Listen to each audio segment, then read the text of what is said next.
जय गुरुदेव। ओम बालार्कमंडला भासाम चतुर्वाहम त्रिलोचनाम पाशांकुशवरा भीतिर्धारयन्तीं शिवाम भजे। या देवी सर्वभूतेषु मातृरूपेण संस्थिता नमस्तस्यै नमस्तस्यै नमस्तस्यै नमो नमः। प्रिय दोस्तों नमस्कार।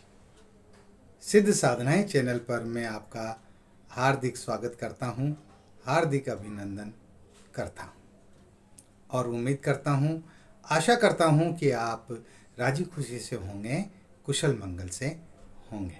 आप सबकी कुशलता में माँ भगवती से, माता महाकाली से हमेशा चाहता हूं।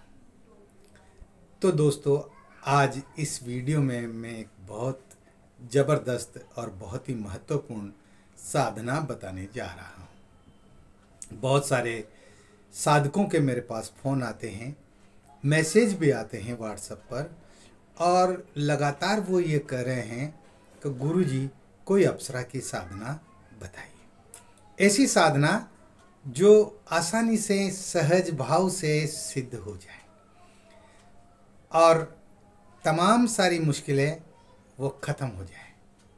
सही बात है, अप्सरा साधना करने का मतलब जीवन में पूर्णता प्राप्त करना होता है, और जिसने एक बार अप्सरा को सिद्ध कर लिया उसके जीवन में फिर न्यूनता रहती ही नहीं है। हाँ, संपूर्णता ही संपूर्णता उसके जीवन में आती है। हाँ, उसका जीवन फूलों की तरह महकने लगता है। तो मैं आज आपको ऐसी ही एक बेहतरीन अप्सरा की साधना बताने जा रहा हूँ। इस वीडियो को पूरा ध्यान से देखिएगा, स्किप मत कीजिएगा, ये मेरा आपसे अनुरोध है, वरना आप जानकारी से वंचित हो जाएंगे। ठीक है? और चैनल पर नए हो तो चैनल को सब्सक्राइब करें, लाइक करें और शेयर करें, और बेल आइकन को प्रेस करके ऑल पर क्लिक करें, जिससे हमारे वीडियो का नोटिफिकेशन आपके पास तुरंत पहुंच जाएगा। बहुत से साधक ये भी कहते हैं, उनको ये दिमाग में प्रश्न उठता होगा कि गुरुजी बार बार चैनल को सब्सक्राइब करने की बात क्यों करते हैं। अरे भाई, मैं सब्सक्राइब करने की बात इसलिए करता हूँ क्योंकि इस चैनल पर ही आपको हर साधना की, हर मंत्र की संपूर्ण जानकारी मैं देता हूँ। मैं और दूसरे चैनल्स की बात नहीं करता, मैं किसी की आलोचना नहीं करता, लेकिन मैं तो दावे से ये कहता हूँ कि मैं जो भी मंत्र बताता हूँ, जो भी साधना बताता हूँ, वो पूर्ण रूप से खरी साधना बताता हूँ, खरे मंत्र बताता हूँ। हाँ, उनमें किसी भी प्रकार की कोई बात मैं छिपाता ही नहीं हूँ, ताकि मेरे तमाम साधक वो आसानी से इन मंत्रों को, इन साधनाओं को कर सकें। ठीक है? तो आइए अब हम बात करते हैं आज विशेष अप्सरा की। दोस्तों, हमारे शास्त्र कहते हैं, हमारे पुराण कहते हैं कि इंद्र के दरबार में मुख्यतः 108 अप्सराएं हैं। पुराण तो ये भी कहते हैं कि 108 नहीं बल्कि 1008 अप्सराएं इंद्रलोक में निवास करती हैं। लेकिन उन अप्सराओं का अब उल्लेख नहीं मिलता। उन अप्सराओं के बारे में किसी को भी ज़्यादा जानकारी नहीं है। हाँ, कुछ एक अप्सराएं हैं जिनके बारे में लोग जानते हैं, जो सद्गुरु होते हैं वो जानते हैं, और उन्होंने उन अप्सराओं को सिद्ध भी किया है।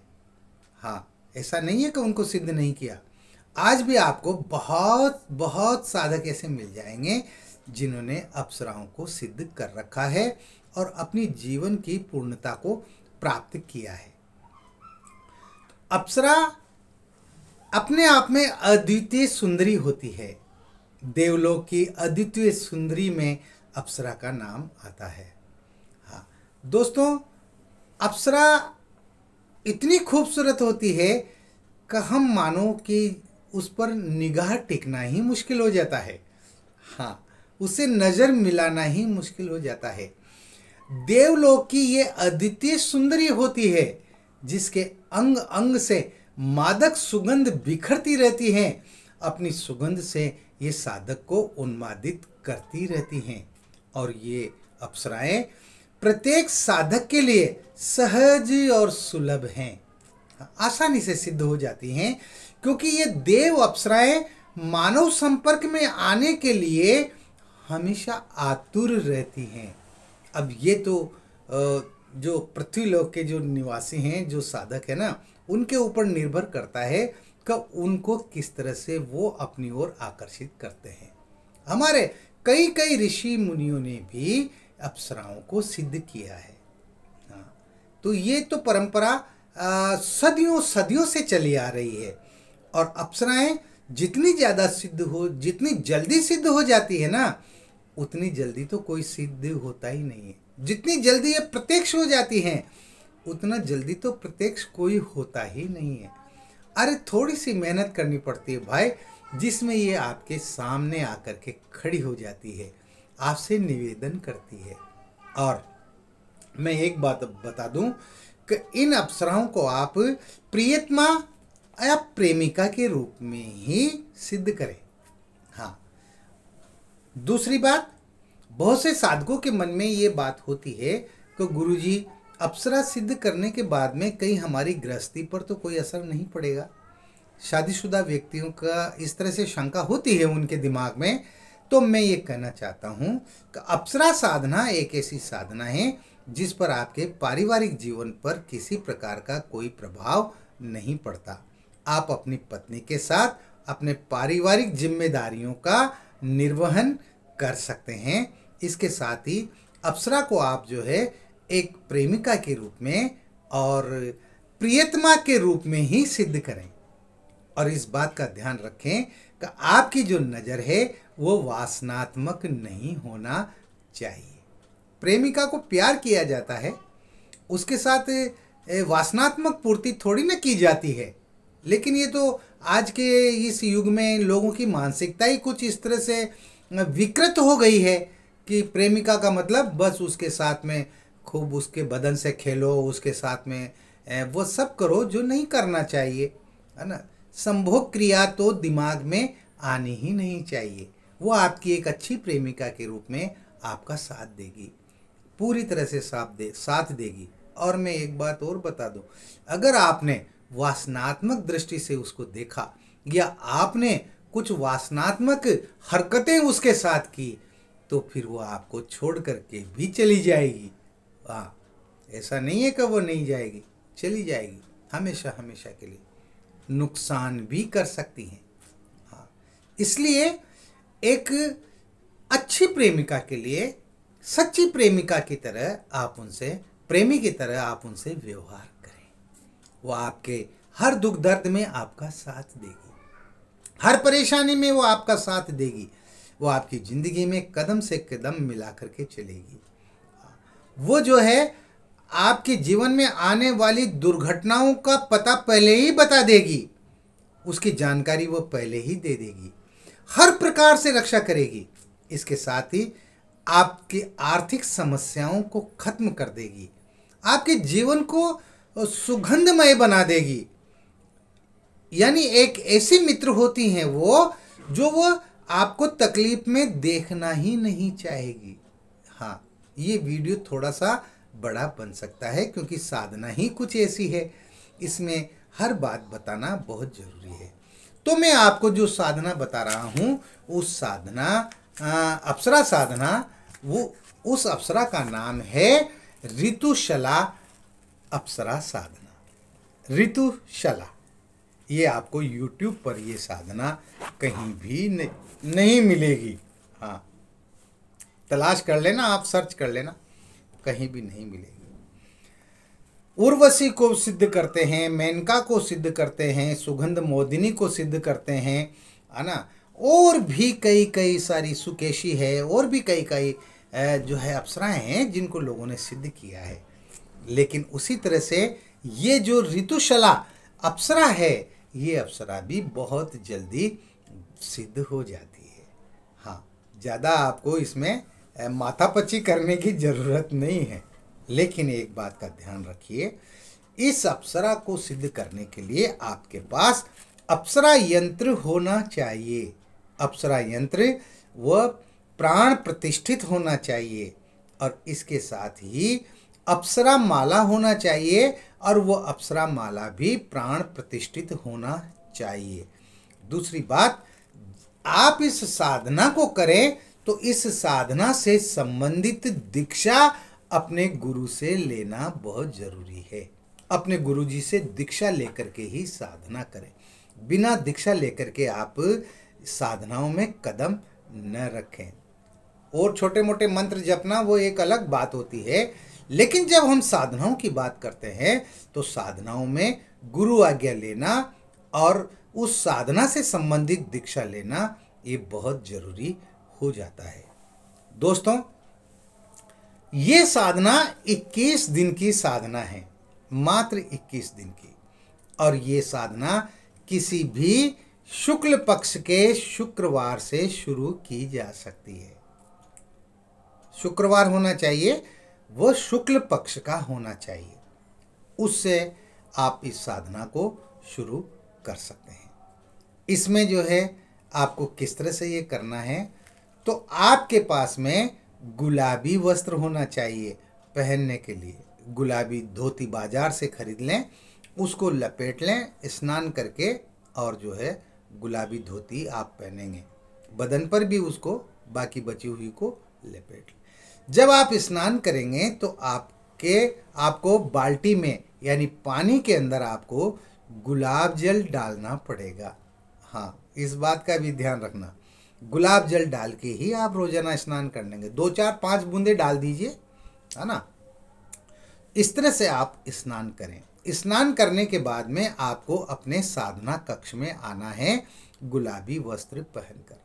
आपके साधना कक्ष में 21 दिन तक आपके अलावा किसी भी व्यक्ति का प्रवेश नहीं होना चाहिए। आपके अलावा आपको सोना भी वहीं है। हाँ, उसी साधना कक्ष में सोना है। आपको जमीन पर बिस्तर बिछाकर सोना है। आप अच्छा खूबसूरत बिस्तर बनाइए अपना सोने के लिए, क्योंकि अप्सराओं को खूबसूरती पसंद होती है। अरे भाई, वो खुद ही खूबसूरत होती हैं, तो खूबसूरत व्यक्ति तो जो है वो खूबसूरती को ही पसंद करेगा ना। हाँ, तो इसलिए जो है आपका बिस्तर खूबसूरत होना चाहिए। गुलाब के पुष्प आपके पास होने चाहिए, ठीक है। और आपको उत्तर दिशा की ओर बाजोट लगा करके और आपको साधना कक्ष में बैठना है। कब बैठना है? रात्रि के 10 बजे के बाद। 10 बजे से पहले आपको ये साधना प्रारंभ नहीं करनी है। हाँ, 10 बजे तक आप स्नान वगैरह कर लीजिए और उसके बाद में फिर जो है आप 10 बजने के बाद आप गुलाबी आसन बिछा करके और आप बैठेंगे, ठीक है। आपके सामने बाजोट पर आप गुलाबी वस्त्र बिछाएंगे। हाँ, और उस गुलाबी वस्त्र पर आप जो है गुलाब की पंखुड़ियां बिखेर करके और उस पर अपना गुरुजी का चित्र स्थापित करेंगे। और इसके साथ ही गुलाब के फूलों पर आपको वो जो अप्सरा यंत्र है उस अप्सरा यंत्र को स्थापित करना है और उस अप्सरा माला को भी वहां पर स्थापित करना है, ठीक है। इतनी क्रिया होने के बाद में अब आपको सबसे पहले सुरक्षा घेरा लगाना है। ये सबसे जरूरी है। सुरक्षा घेरा नहीं लगाओगे ना तो जो है बिल्कुल भी काम नहीं चलेगा भाई। सुरक्षा घेरा जरूरी होता है। तो सुरक्षा घेरा का मंत्र मैंने आपको जो है साधनाओं के वीडियो में मैंने बता रखा है, लेकिन फिर भी मैं यहाँ बता देता हूँ। स्क्रीन पर आप देख रहे हैं, ओम अपसर्पन्तु ये भूता भूमि संस्थिता, ये भूता विघ्न कर्ता रस्ते नश्यन्तु शिवागया, अपक्रामन्तु भूतानि पिशाचा सर्वतो दिशम सर्वेशाम विरोधेन पूजा कर्म समारभ्ये। ये मंत्र है। तो आपको किस तरह से सुरक्षा घेरा लगाना है, दिशा बंधन करना है, तो उसके लिए आप जो है अपने बाएं हाथ में थोड़े से चावल ले लें और दाहिने हाथ से दो दो चार चार दाने इस मंत्र को बोलते हुए सभी दिशाओं में 10 दिशाओं में उनको फेंक दें।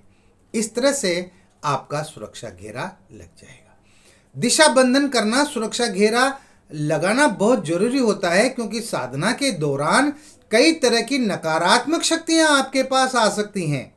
हाँ, बहुत सी नकारात्मक शक्तियां वो अप्सरा का रूप धर करके भी आपके सामने आ सकती है और आपको बहका सकती है, आपकी साधना को भंग कर सकती है। इसलिए सुरक्षा घेरा लगाना बहुत जरूरी है।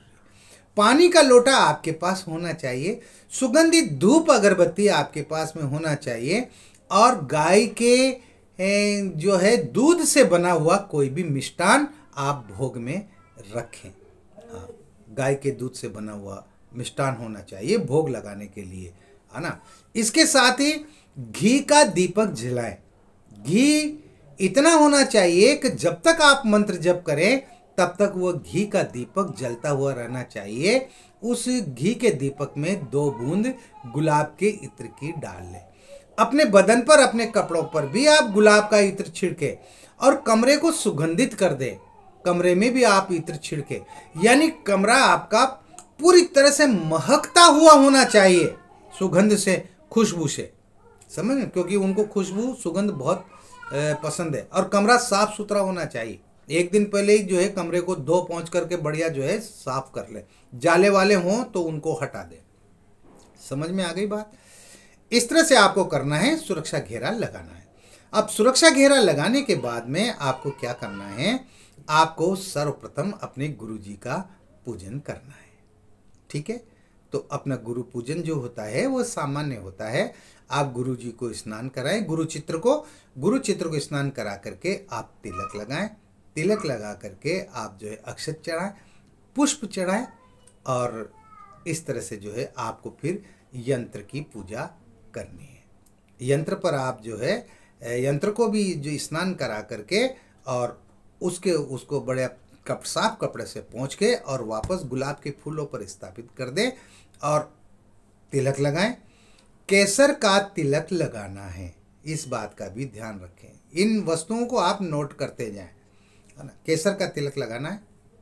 केसर का तिलक लगाने के बाद में अक्षत चढ़ाओ, पुष्प चढ़ाओ, और उस यंत्र के भी आपको इत्र लगाना है, गुलाब का इत्र। हाँ, और इसी तरह से आपको माला की पूजा करनी है। जिस तरह से यंत्र की पूजा की उसी तरह से माला की पूजा करनी है। स्नान कराओ और तिलक लगाओ, है ना, और अक्षत चढ़ाओ, पुष्प चढ़ाओ और इत्र भी लगाओ, माला के भी। इस तरह से आपको ये करना है। अब आपको जो है संकल्प लेना है। तो अपने दाएं हाथ में जल लेकर के और आपको बोलना है, मैं अमुक, अपना नाम बोले, अमुक की जगह मैं अपना नाम बोलें, पुत्र श्री अपने पिता का नाम बोलें, गोत्र अपना गोत्र बोले। 21 दिन की मैं ये अप्सरा साधना कर रहा हूँ, यानी ऋतुशला अप्सरा की साधना कर रहा हूँ। गुरुदेव आप मुझे इस साधना में सफलता का आशीर्वाद प्रदान कीजिए। और इस तरह से उस जल को जो है आप पृथ्वी पर छोड़ दें, जमीन पर छोड़ दें।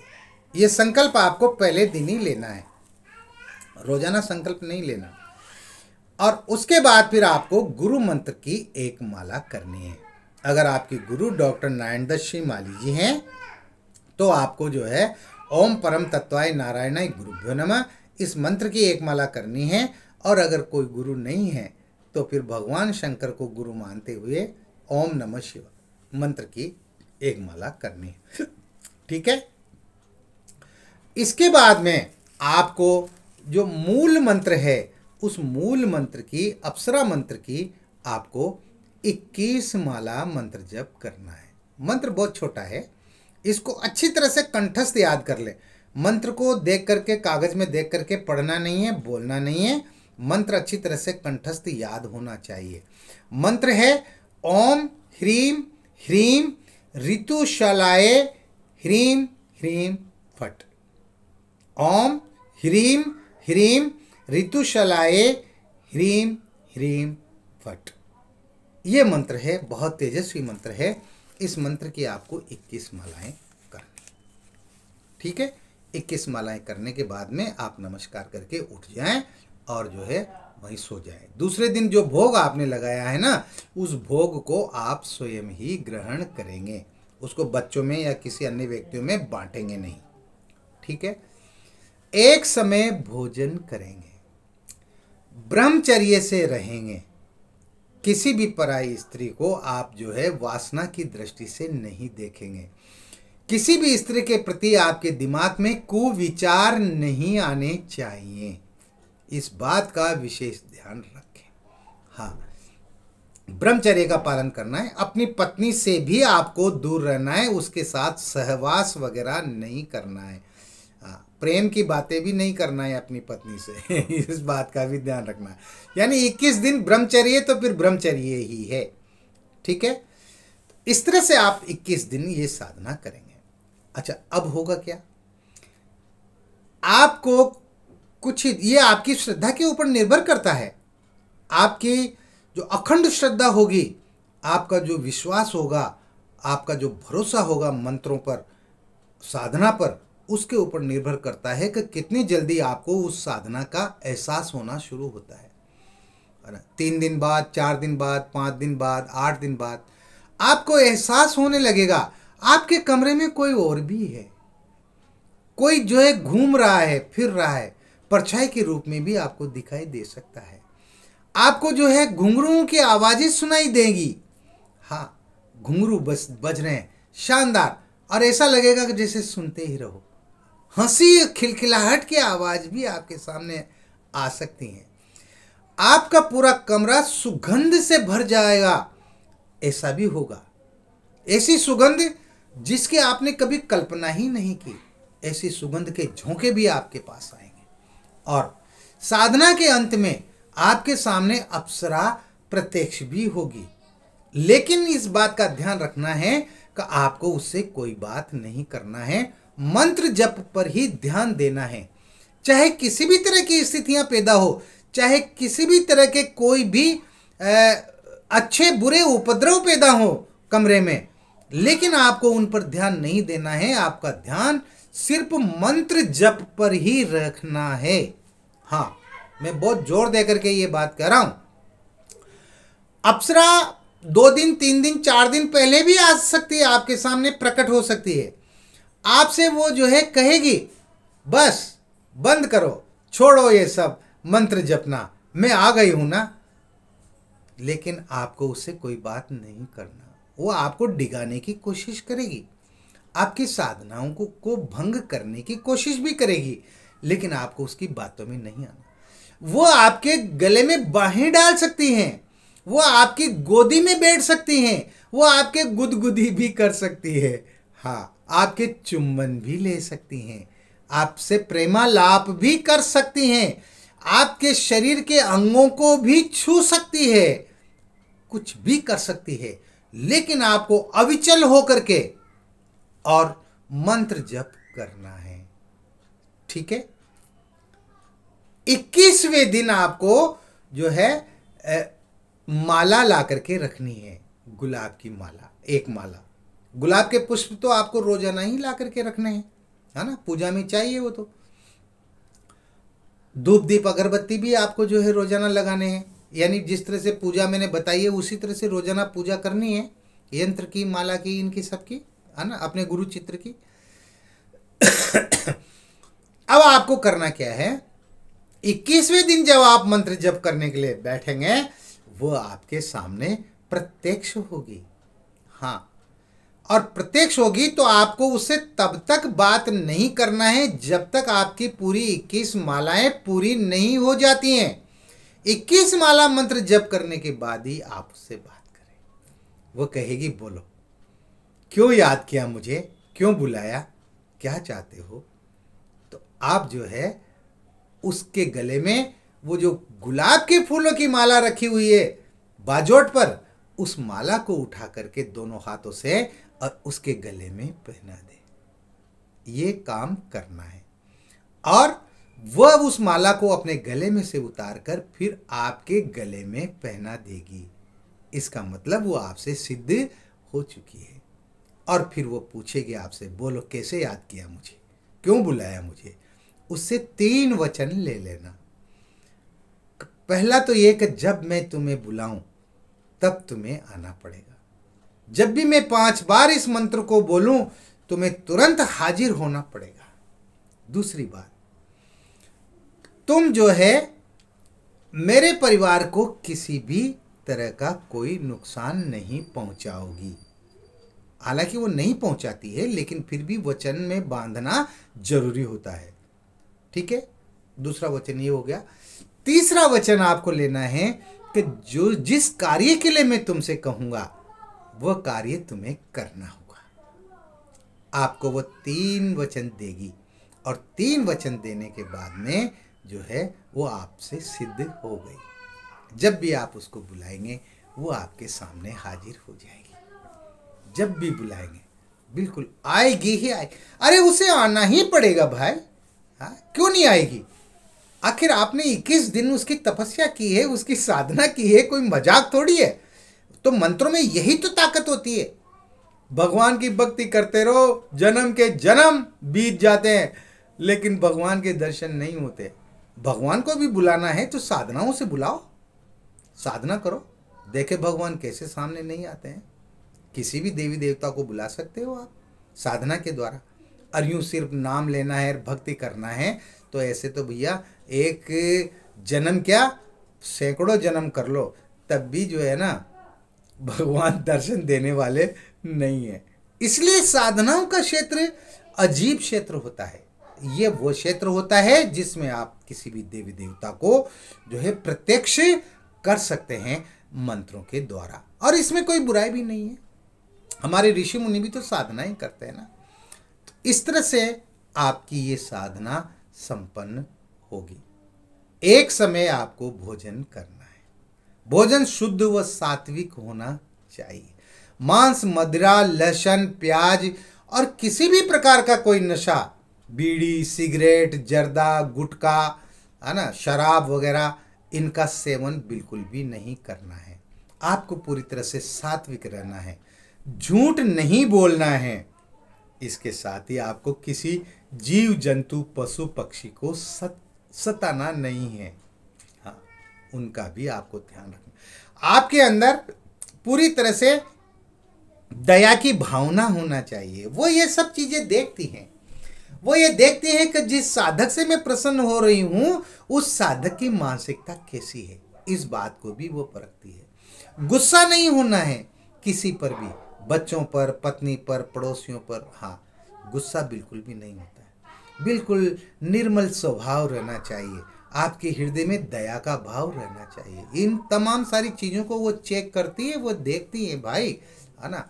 तो इस तरह से जो है इन तमाम सारे नियमों का आपको पालन करते हुए इस साधना को करना चाहिए।